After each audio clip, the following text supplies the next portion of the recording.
In 1925, one of the most respected printing companies in the world produced millions of real banknotes for a man who had absolutely no right to order them. Nobody at the company realized this until it was far too late, because every single piece of paperwork looked completely genuine. This is the story of Alves Reis, a convicted forger who nearly destroyed an entire country's economy without printing a single counterfeit note himself. Reis was serving time for an earlier fraud when he became fascinated by something happening in Germany: runaway inflation and the government printing money as fast as it could to keep up. It gave him an idea: not to counterfeit money, to get an official printing company to make real money for him using paperwork nobody would think to question. He turned his attention to Waterloo and Sons, a London-based firm that had a long, trusted history of printing official banknotes for the Bank of Portugal itself. If he could convince Waterloo that he was acting on the bank's behalf, they would print the exact same notes on the exact same plates that the actual Portuguese government used. Reis built an elaborate cover story.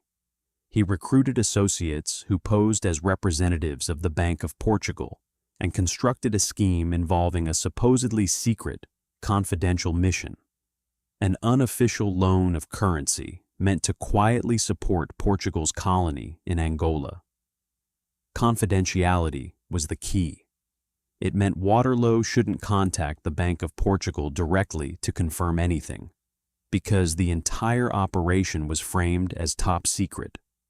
Forged letters carried official-looking signatures and seals. Reis had studied real Portuguese banknotes in circulation closely enough to reconstruct the correct serial number sequences the bank itself would use. Waterloo, trusting the paperwork and the secrecy, agreed to print 200,000 notes, each worth 500 escudos. That added up to roughly 1% of Portugal's entire economic output that year. Suitcases of freshly printed, completely genuine-looking banknotes began arriving in Lisbon throughout 1925.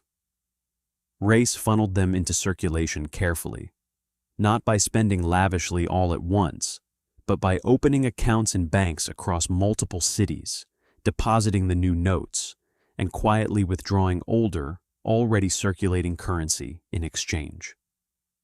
To any bank teller, the notes passed every test because they weren't forgeries.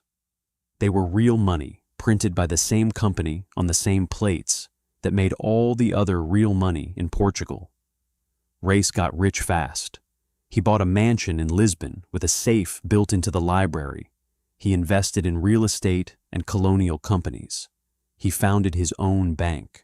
And then he started quietly buying shares in the Bank of Portugal itself, the very institution whose money he was flooding the country with, aiming for enough control to make his operation permanent and untouchable.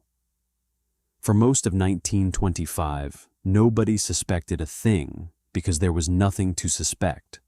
The notes weren't fake. The paperwork looked real. The only thing missing was permission that had never actually been given. The scheme unraveled almost by accident. In December, a money changer in Porto happened to notice something odd: 2 banknotes in his possession with the exact same serial number. That shouldn't have been possible. He brought them to a local bank manager, suspecting counterfeits. When officials examined the notes, they found nothing wrong. No difference in the paper, the ink, the printing quality, because there wasn't one.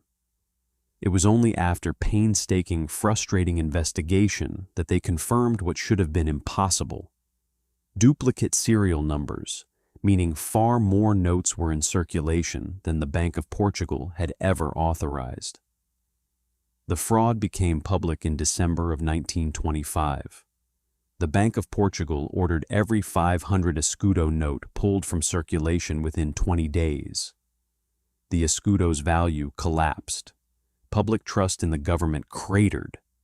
a crisis that historians point to as a major factor in the military coup that overthrew Portugal's government just months later, ushering in decades of dictatorship.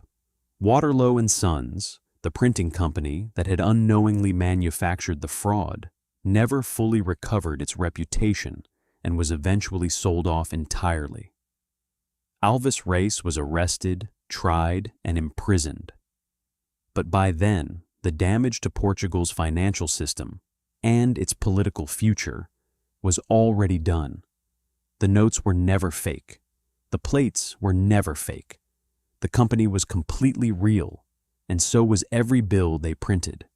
The only thing that wasn't real was the permission to print them in the first place, and for most of a year, that was enough to fool an entire country.